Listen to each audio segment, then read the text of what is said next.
Hare Krishna, Radhe Radhe. Welcome to my channel. तो जी आज की वीडियो में मैं आपको बैसाख माह के स्नान आदि व्रत के विषय में बताऊंगी, जो कि बैसाख महीना शुरू ही होने वाला है, जो कि बहुत ही पवित्र और पावन महीना होता है। इस महीने में सुबह ब्रह्म मुहूर्त में उठ के स्नान करना, दान करना, भगवान श्री हरि विष्णु जी का हमें पूजन आदि करना चाहिए। तो किस तरीके से हमें सुबह उठ के ब्रह्म मुहूर्त में स्नान आदि करना है, इस विषय में मैं आपको बताऊंगी। देखिए, जो बैसाख का महीना होता है बहुत ही पवित्र होता है। तो जैसे कि कार्तिक का महीना होता है, माघ का महीना होता है, इसी तरीके से बैसाख महीना भी होता है। नारद मुनि जी ने बैसाख महीना को बहुत ही उत्तम महीना बताया गया है।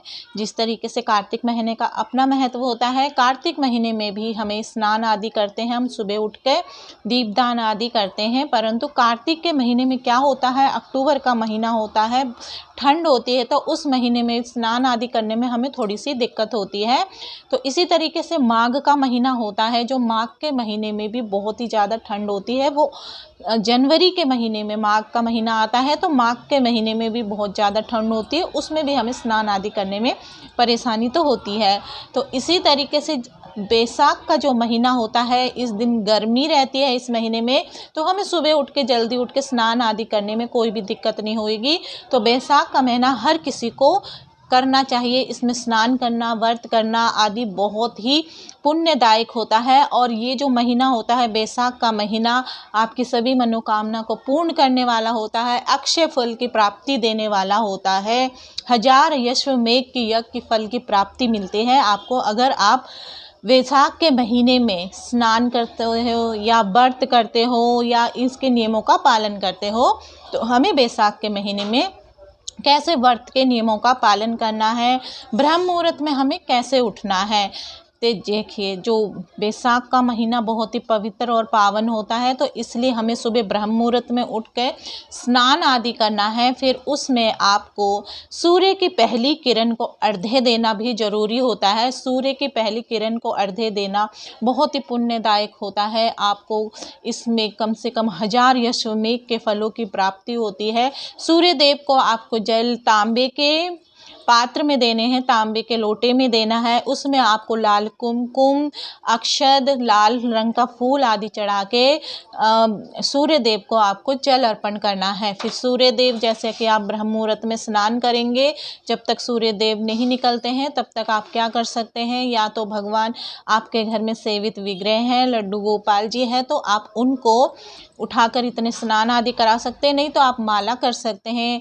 बैसाख के महीने में ज़्यादा से ज़्यादा आप माला जाप करिए। विष्णु सहस्त्र नाम का पाठ आपको करना चाहिए। भगवान श्री हरि जी का आपको भजन आदि करना चाहिए।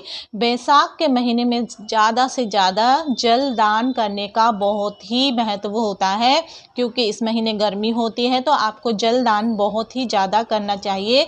अगर आप नहीं कर सकते तो थोड़ा बहुत आप, जैसे कि अपने घर की छत पर पक्षियों के लिए किसी पात्र में जल रख दीजिए।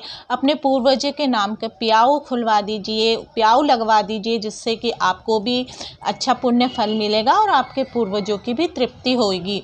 इस तरीके से आप बैसाख स्नान कर सकते हैं। और इस दिन, जैसे कि बैसाख के दिन आपको कम से कम एक समय भोजन करना चाहिए। बैसाख के दिनों में गर्मी होती है, तो आपको एक टाइम, अगर आपने व्रत रखा है तो दिन में एक समय भोजन करना है, वो भी सूर्य अस्त से पहले पहले आपको भोजन कर लेना चाहिए। वैसे भी इस महीने में कम खाना चाहिए, जिससे कि आपका शरीर भी सही रहता है।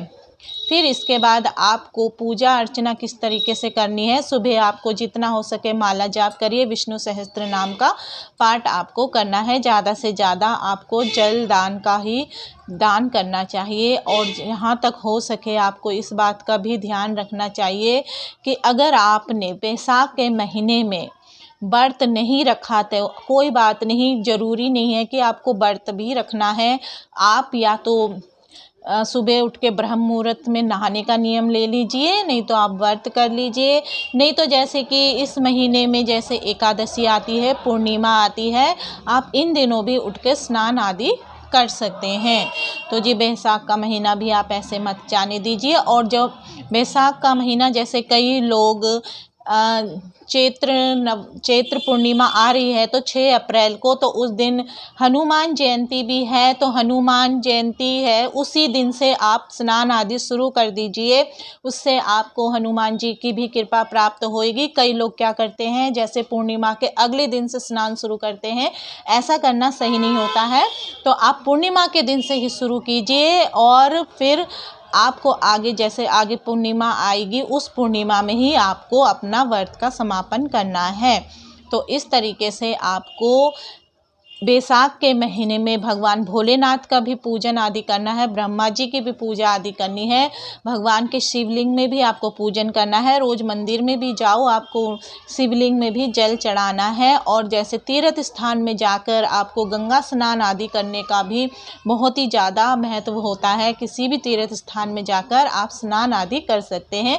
नहीं तो आप अपने घर में ही जैसे सुबह उठकर आप किसी तीर्थ स्थान या पवित्र नदी में जाके स्नान नहीं कर सकते हैं, तो सुबह उठकर आपको अपने नहाने के पानी में ही गंगा जल डालकर स्नान आदि करना चाहिए।